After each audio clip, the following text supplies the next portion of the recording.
My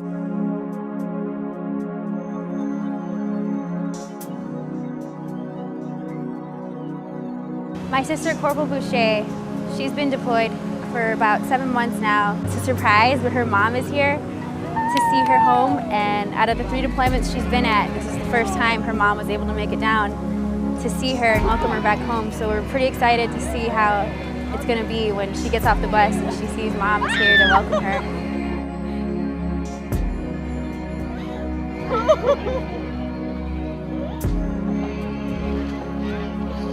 USO is here today. They never drop the ball. When I'm deployed, they've been there with care packages, the support, and throughout everything. It's a great program, and it's wonderful what they do for the families.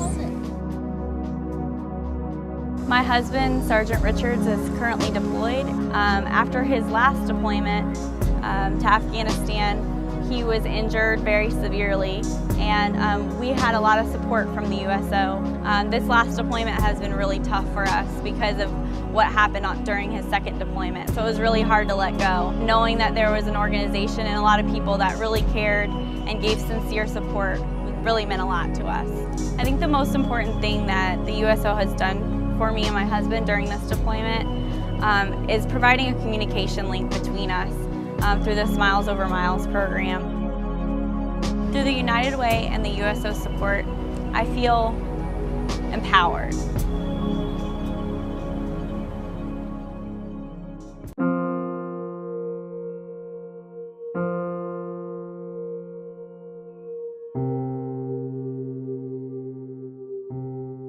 It was lightning real bad, and I don't like lightning, so I went to the hall and closed the doors, and my husband was laying down in the computer room with the dog. After the lightning and that, we lost our electricity, so everything was real quiet. And then the rumble. Everyone is saying like it sounded like a freight train, but to me it was just a horrible rumble, and I knew we were in trouble. And I yelled at my husband to get to the bathroom. And he had been blown down in the hall, and there was a piece of wood laying on him. He got up and got into the bathroom. The next thing, it started pouring down rain. Leaves and insulation was coming in. I looked up and I said, "Oh my goodness, we lost our roof." So he went into the only bedroom that we could get into. Then everything stopped, and we could hear the sirens coming from everywhere. The fire department had to come and get us out through the bedroom window. We had lost our home. That next morning, it was like a war zone. 46 years we lived in that house. We were just relaxing and getting ready for looking forward to our retirement. The Red Cross, they must have stayed up all night to be ready to go as soon as the day broke that morning, because they were there for us. And that makes you feel good. If it hadn't been for them, it would have been a lot harder for us to have accomplished what we did. But that was our home. We've got to make this house our home now. My motto right now is one day at a time. And that's just how we're living, one day at a time. And we're trying to replace little things now that will make it a home again.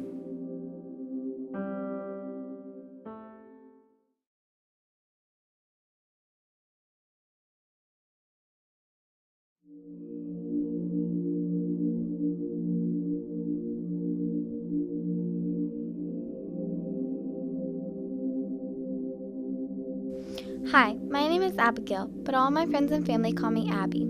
This is my story. A few years ago, when my mother was away one day, my stepdad, Joel, sexually abused me. I know everyone wonders why I did not tell. Joel was my stepfather, and I loved him and wanted to please him. After the last time, I told him no, because it hurt too badly. One day, a bunch of police came to our house. Joel had gotten caught viewing bad pictures online. After they took him away that day, I have not seen him since. It was like a heavy weight had been lifted. I was taken to the Child Advocacy Center, and when I arrived, they gave me a pretty purple blanket. Local quilters made them by hand for kids like me. It made me feel safe. I waited in the conference room and played games until I could go in. Dr. Sue told me I was fine. I have had a lot of proud moments in my life, as well as brave moments. My bravest time of all was when I said no to Joel about sexual abuse. That took a lot of courage for me. This time, my happiness came first. I got to make my story to share with other children who have been sexually abused. That being sexually abused was not my fault. Joel took something from me that he had no right to have. I want other children to hear my story so they can understand they are not alone. When you step here, you have faith. When you step here, you have hope.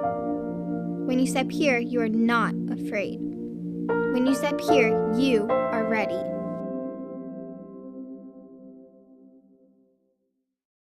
You may not know it, but you can be a superhero to someone today. It's not just about meeting a goal. It's about meeting a need. United Way works in partnership with sectors across the community to ensure a safety net of support for our neighbors who might otherwise fall between the gaps in services that are so desperately needed. By investing in your community and giving your fair share, you're supporting the collective need, like the family with a loved one deploying overseas to defend our freedom, or the tornado survivor who sees a brighter future while rebuilding after a disaster, or even the young girl traumatized from being abused but empowered to overcome such adversity. Thanks to heroes like you, these scenarios and many more occur every day in our local community. Warmth, safety, opportunity, justice, and hope. These are the powers you provide to those in need right here in Onslow County. It has to start somewhere. Why not with you? United, we can create opportunities for a better life. Together, we have the powers to be super.